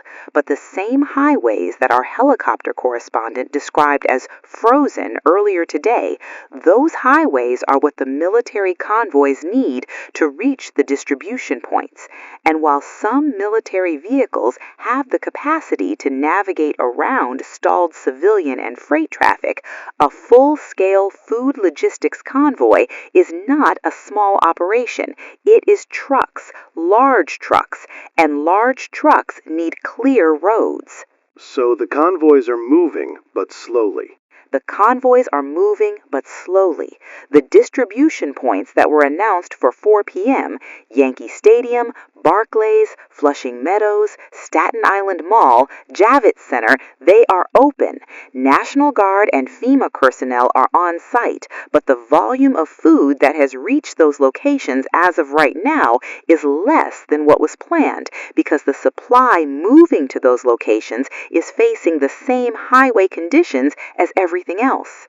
So what is available at those locations right now? Water, MREs, military-style meal packages, some canned goods that were sourced from existing city emergency reserves. It is not a full grocery distribution. It is emergency subsistence. And the lines at those locations, we're getting reports from all 5. The lines are significant. At Yankee Stadium, the line is reportedly stretching down River Avenue. At Barclays, the plaza is completely full. I want to take a call. Go ahead. You're on Red Zone Radio. Hey, yeah, I want to be careful about what I say. I work in a role that involves national infrastructure monitoring, and I've been following the cybersecurity piece of this all day from my end. and I want to give people some context about what a recovery from this kind of attack actually looks like, because I think people are hearing they're working on it and imagining that means in a few hours the system comes back up and trucks start moving, and that's not what this looks like. Tell us what it does look like. When a system of this scale, national level, critical infrastructure, primary and backup, both compromised simultaneously, gets hit like this, the recovery process is not a reboot. You can't just restart it. First, you have to verify the breach is contained. You have to make sure the attack vector is closed before you bring anything back online. Otherwise, you just take the restored system down again immediately. That verification process alone, for a system this complex, takes time. Then you have to assess the integrity of the data, because in an attack like this, data can be corrupted, not just the system. You don't want to restore a system with corrupted routing data, because then your trucks go to the wrong places. Then you stage the restoration. You don't bring it all back at once. You bring up one sector, you verify it's clean, then the next sector. All of this, for a system that coordinates freight movement across the entire United States, is not an overnight process. Are we talking days?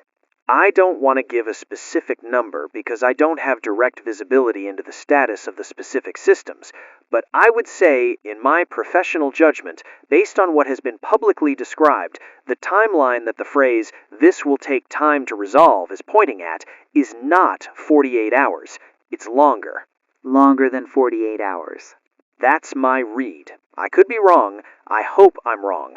But I think people deserve to plan around a realistic scenario rather than an optimistic one. Thank you. Thank you. Longer than 48 hours. Let that land. Let it land not as a reason to panic. It is not a reason to panic, but as a reason to think carefully about the next few days, about your neighbors, about the people in your life who are in more vulnerable situations than you, about what cooperation looks like in your building, on your block, in your community. Mr. Kim in Park Slope made a list and knocked on 32 doors.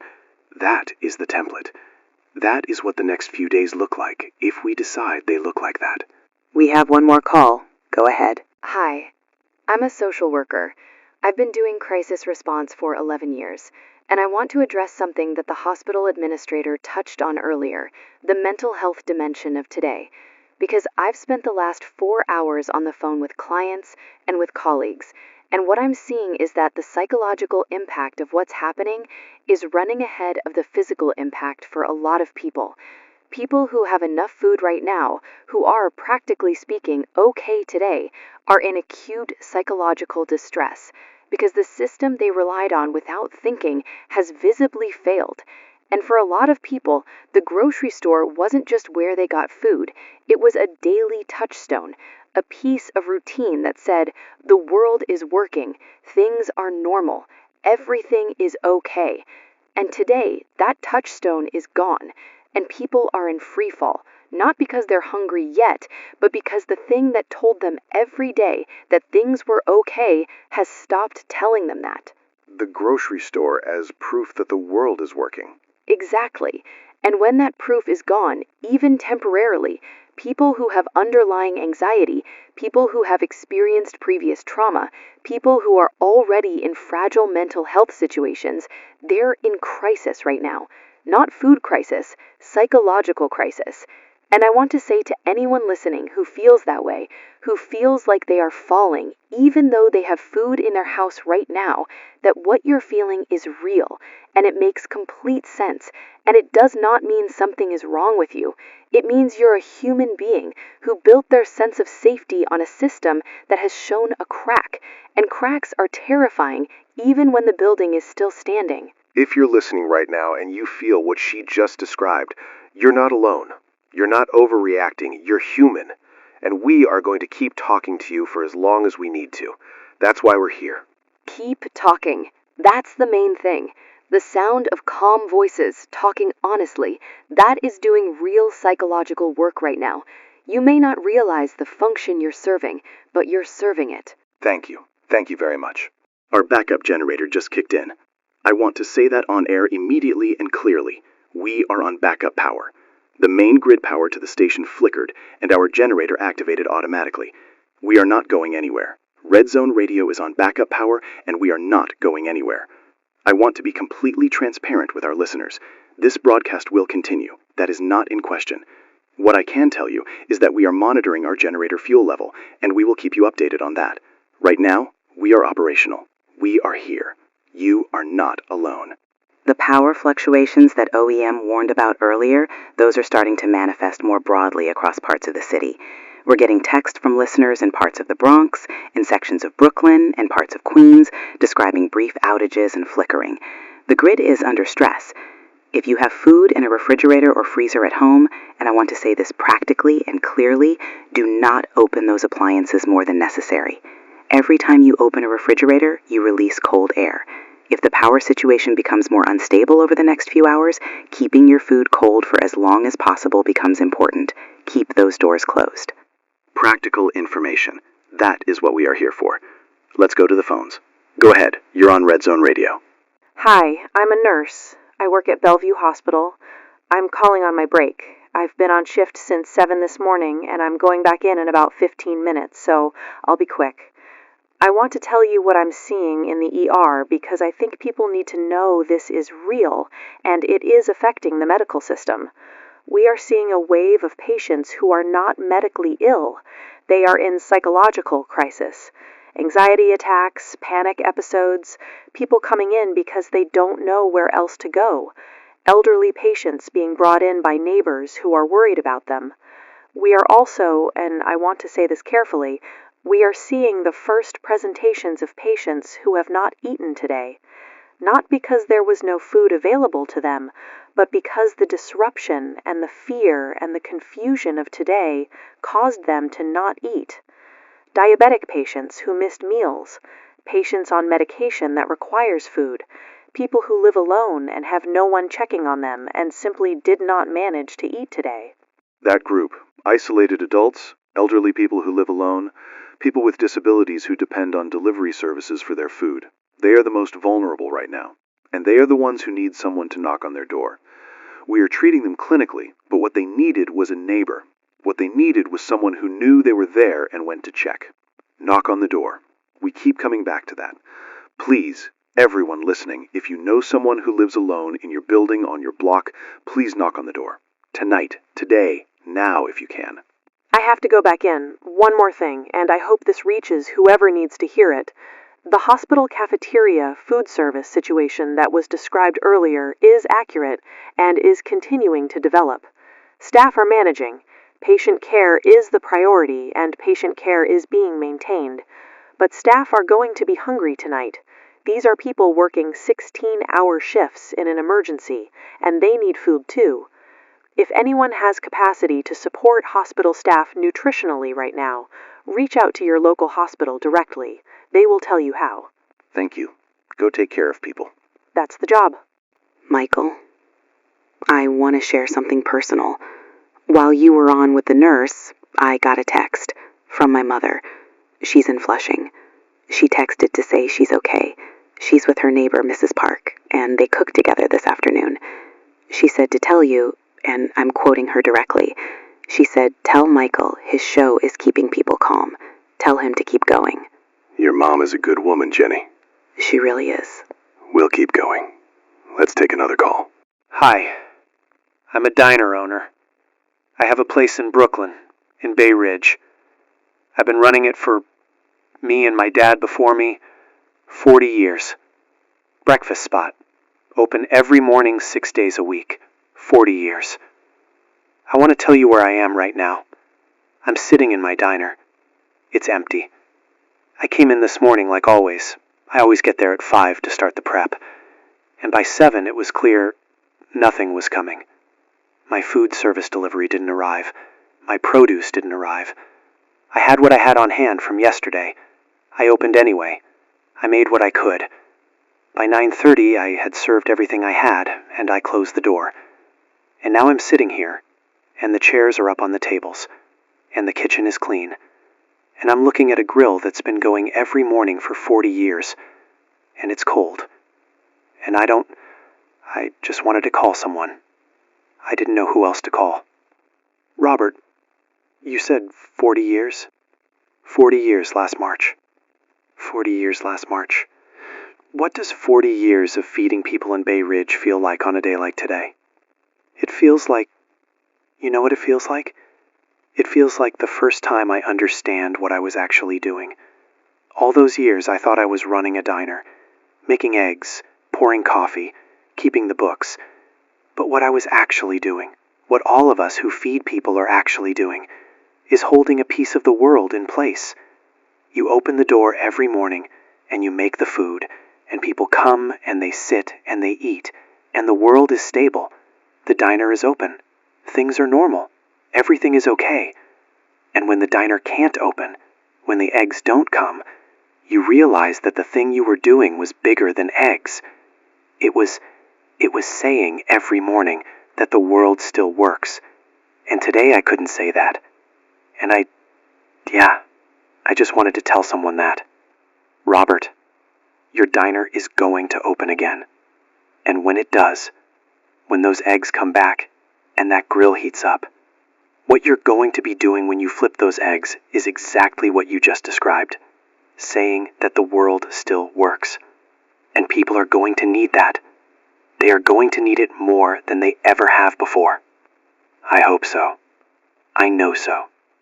Thank you for calling. Thank you for 40 years. I haven't eaten since early morning. Neither have I. Someone made a coffee run 6 hours ago.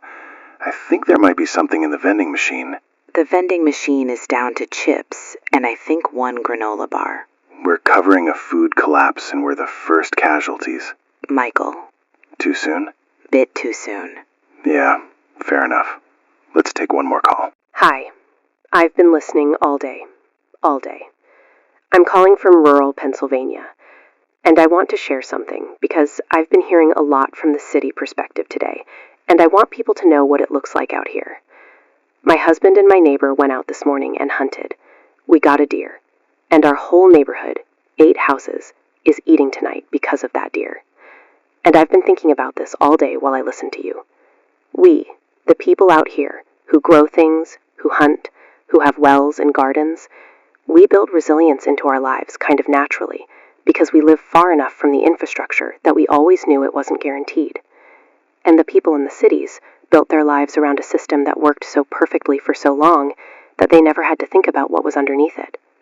Neither choice is wrong. It's just, today showed the cost of not thinking about it. The cost of not thinking about what's underneath the system. And I'm not saying this to make city people feel bad. I'm saying it because when this is over, and it will be over, maybe the question worth asking is what a world looks like where both things are true. Where the big, efficient system works, but people also have some of what we have out here. Some knowledge of how to feed themselves when the big system hiccups. Even a little bit of that goes a long way. A deer. 8 houses. Everyone eating tonight. Yeah, that's tonight. Tomorrow, we figure out tomorrow. Thank you for that. Really. Thank you. People know how to survive. They always have. 5:45 in the afternoon. Red Zone Radio. Let me tell you where we are. I have been on air for 11 hours and 45 minutes.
People know how to survive. They always have. 5:45 in the afternoon. Red Zone Radio. Let me tell you where we are. I have been on air for 11 hours and 45 minutes. Jenny has been here for all of it. Our backup generator is running.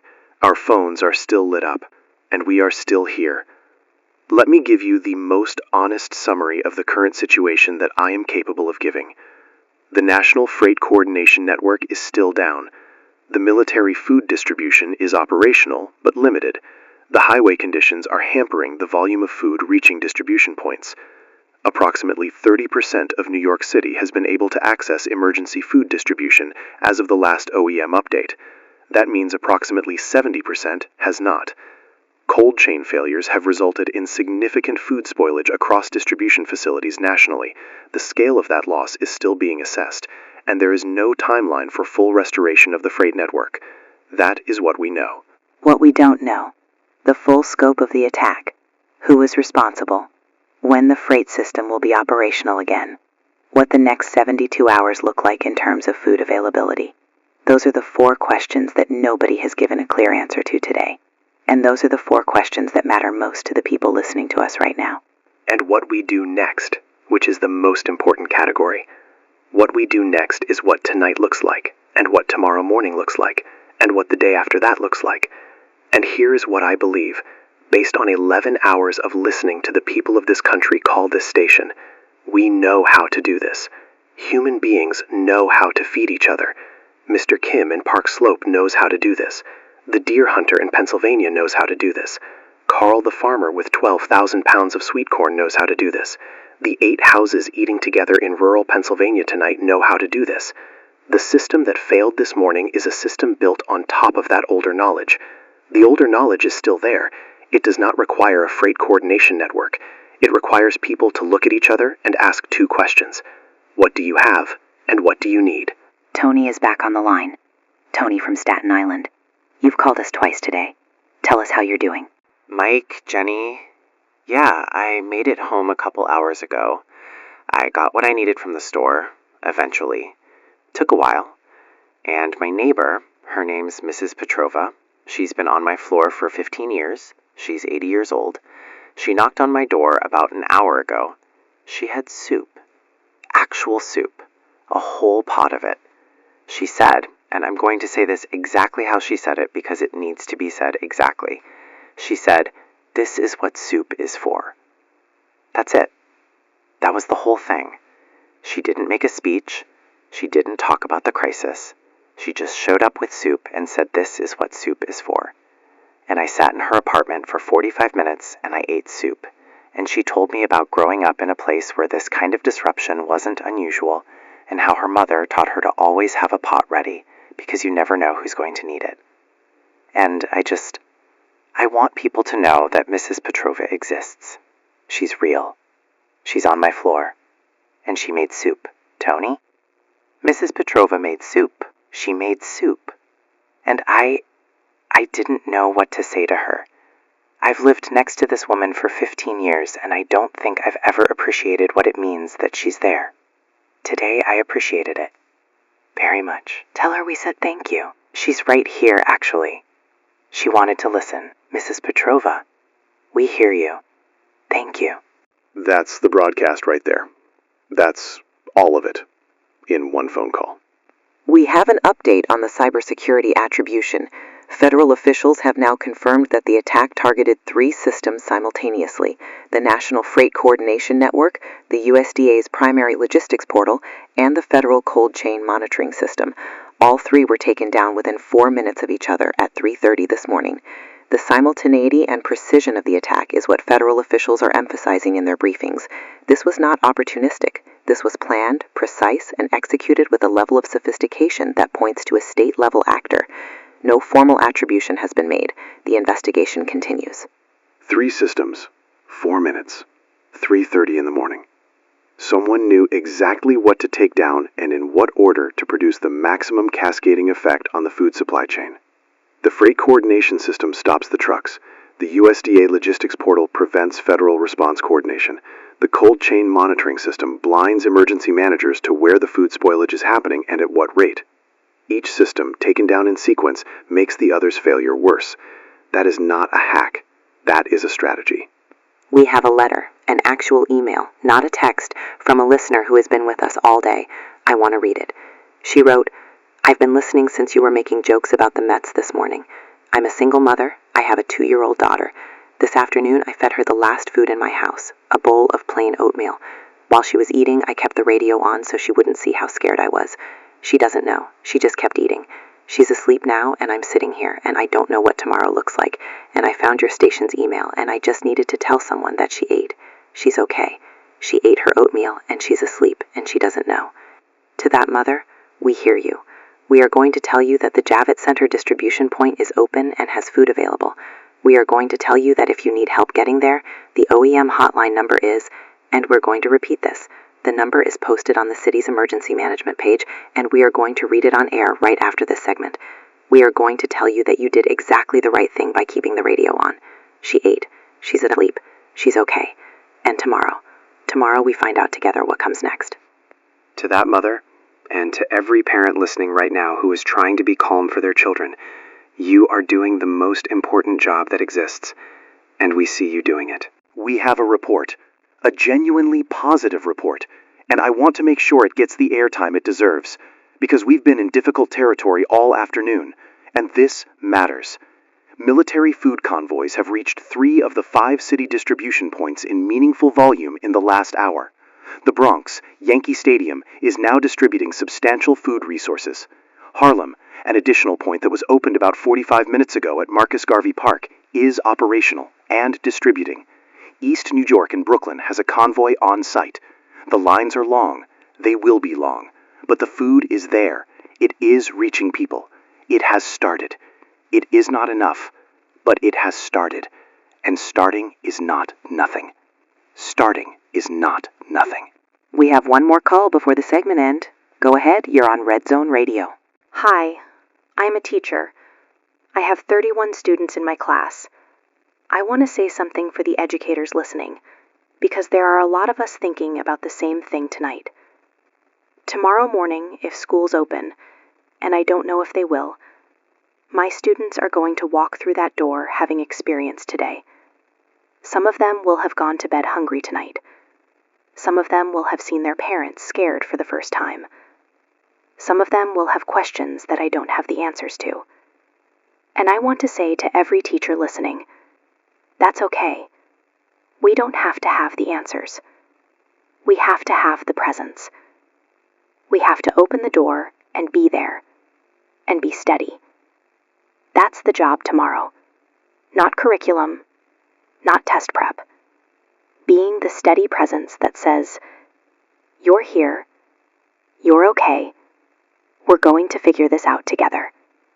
That's the job. That is the job for all of us, not just teachers.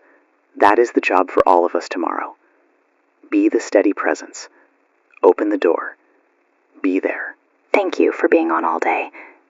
My students' parents have been texting our class group all afternoon saying turn on Red Zone.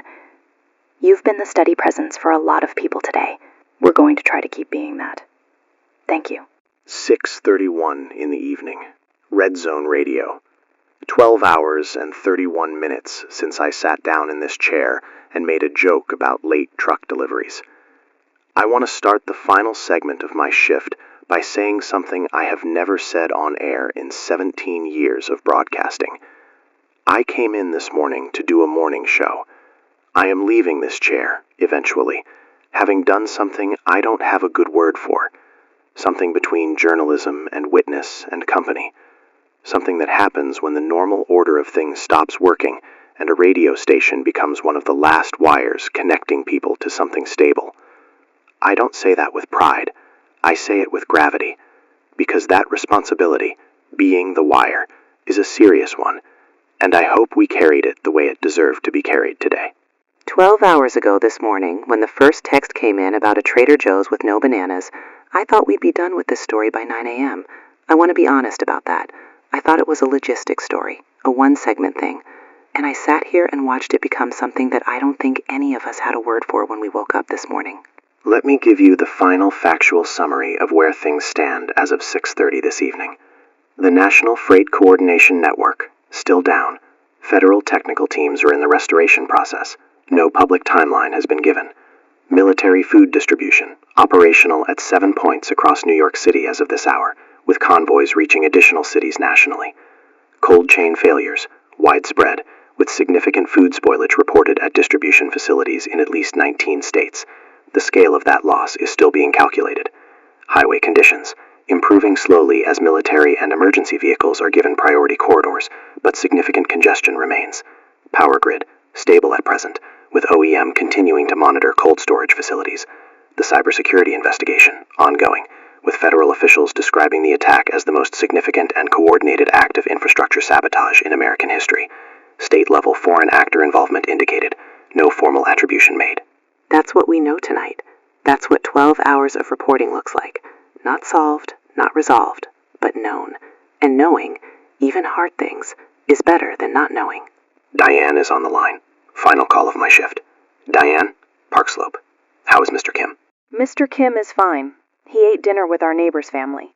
He watched the news for a while, and then he said he was going to sleep because he'd done what could be done today, and tomorrow would require energy. Then he went to his apartment, and I think he was asleep by 5:30. He's 83. He knocked on 32 doors today, made a list, organized a building, and was asleep by 5:30. That's the most efficient human being I've ever heard of. He said something to me before he went in for the night. He said, and I want to get this right, he said, "The hardest part of a crisis is not the crisis. It is the waiting afterward. The days when the crisis is over, but the shape of the world has not yet returned to what it was. That is when people need to be most careful with each other." I've been sitting with that since he said it. The days when the crisis is over, but the shape of the world has not yet returned to what it was. He's been there before. He knows what that part feels like. Tell him we'll be here for that part too. He knows. That's why he said to keep talking. We will. Thank you, Diane. Thank you for calling 3 times today. Thank you for Mr. Kim. Thank you for being on, both of you.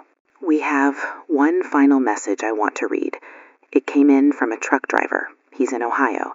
He's been listening on Internet Stream all day. He writes, "I've got a full load of canned goods and nowhere to deliver them. The system that tells me where to go is still down, but I know the food is needed. I know where the cities are.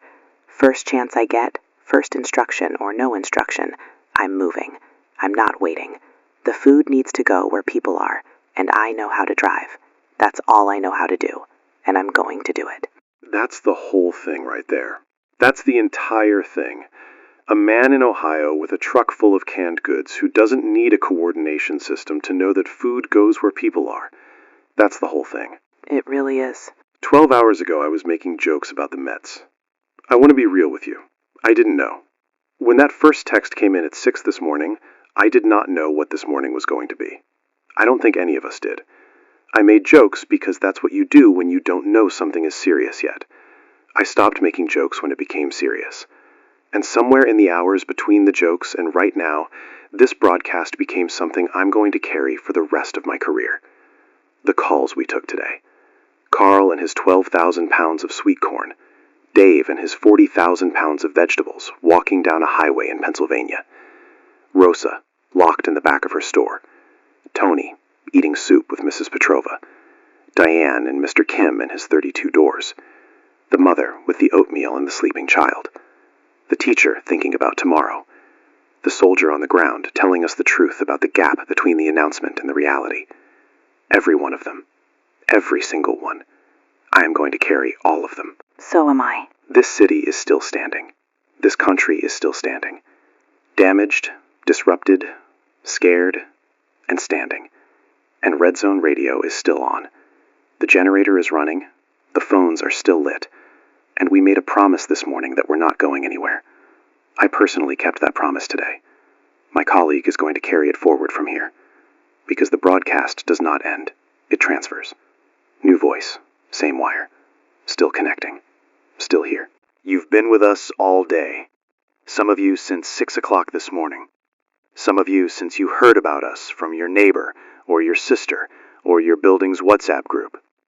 Some of you found us because you were scared and you needed a voice, and we happened to be the one on. Whatever brought you here, thank you. Thank you for staying. Thank you for calling. Thank you for texting. Thank you for being the 400 and... Jenny, what are we at? 1,463 texts. 1,463 texts. 1,463 pieces of this city telling us what they were seeing and what they were feeling and what they needed. We read as many as we could. We kept them all. We will keep them. 12 hours. One city. One station. One wire connecting all of it. Don't go anywhere. We're not. We'll keep the light on. Red Zone Radio. Still here. Still talking. You've been with us all day. Some of you since 6 o'clock this morning. Some of you since you heard about us from your neighbor or your sister or your building's WhatsApp group. Some of you found us because you were scared and you needed a voice, and we happened to be the one on. Whatever brought you here, thank you. Thank you for staying. Thank you for calling. Thank you for texting. Thank you for being the 400 and... Jenny, what are we at? 1,463 texts. 1,463 texts. 1,463 pieces of this city telling us what they were seeing and what they were feeling and what they needed. We read as many as we could. We kept them all. We will keep them. 12 hours. One city. One station. One wire connecting all of it. Don't go anywhere. We're not. We'll keep the light on. Red Zone Radio. Still here. Still talking.